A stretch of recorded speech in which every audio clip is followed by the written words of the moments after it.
প্রতিদিন আমাদের চারপাশে ঘটছে অসংখ্য ঘটনা। এর মধ্যে আলোচনায় আসে হাতে গোনা কিছু।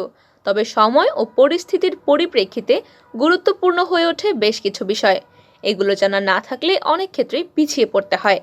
এ কারণে বিশ্বের বিভিন্ন প্রান্তে ঘটে যাওয়া নানা ঘটনা থেকে সংক্ষেপে গুরুত্বপূর্ণ কিছু সংবাদ থাকছে বাংলা ফিল্মের দর্শকদের জন্য। 24 ঘন্টায় করোনা সংক্রমণ, মৃত্যুর শীর্ষে জাপান। করোনা ভাইরাসে আক্রান্ত হয়ে গত 24 ঘন্টায় বিশ্বে 881 জনের মৃত্যু হয়েছে। এর মধ্যে জাপানেই মারা গেছেন 208 জন। নতুন করে এই ভাইরাসে আক্রান্ত হিসেবে শনাক্ত হয়েছেন 5,25,730 জন। এর মধ্যে জাপানে মৃত্যু হয়েছে 76,264 জনের। এর মাধ্যমে এ সময়ের করোনা শনাক্ত ও মৃত্যুর শীর্ষে উঠে এসেছে জাপান। এ নিয়ে বিশ্বে করোনায় মৃত্যুর সংখ্যা বেড়ে দাঁড়িয়েছে 66,99,015 জনে। মহামারীর শুরু থেকে এই পর্যন্ত করোনায় আক্রান্ত রোগীর সংখ্যা বেড়ে দাঁড়িয়েছে 66,46,183 জনে। এছাড়া করোনা থেকে সেরে উঠেছেন 63,76,04,763 জন। সেনজেন অঞ্চলে প্রবেশ করল ক্রোয়েশিয়া। সীমান্ত মুক্ত সেনজেন জোনে প্রবেশ করেছে ক্রোয়েশিয়া। সাথে নিজেদের মুদ্রার বদলে ইউরো চালু করেছে দেশটি।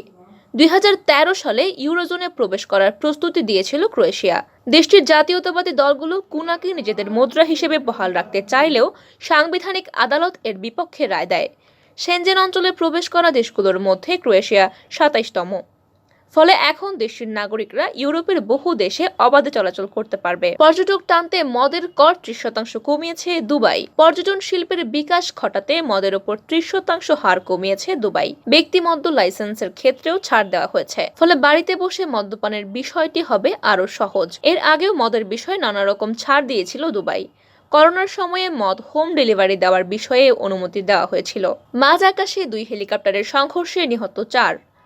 অস্ট্রেলিয়ার কুইন্সল্যান্ডের গোল্ড কোস্টের সমুদ্র এলাকায় মাঝ আকাশে উড়ন্ত অবস্থায় 2টি হেলিকপ্টারের মুখোমুখি সংঘর্ষে অন্তত 4 জন নিহত হয়েছেন। এছাড়া এই দুর্ঘটনায় আহত হয়েছেন আরও কমপক্ষে 9 জন। তাদের 2 শিশু সহ এক নারীকে আশঙ্কাজনক অবস্থায় হাসপাতালে নেওয়া হয়েছে।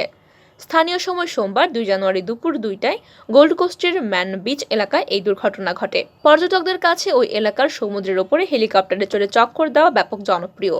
দুর্ঘটনার কবলে পড়া হেলিকপ্টার দুটিও পর্যটকদের উপভোগ করার জন্যই ছিল। সরকারি চাকরিতে নিয়োগ বন্ধ করে দিল শ্রীলঙ্কা।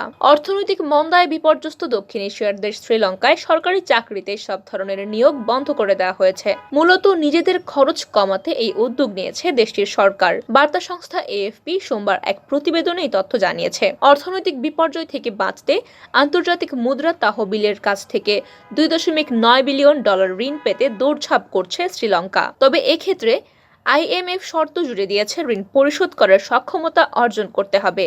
এজন্য কমাতে হবে সরকারি ব্যয়।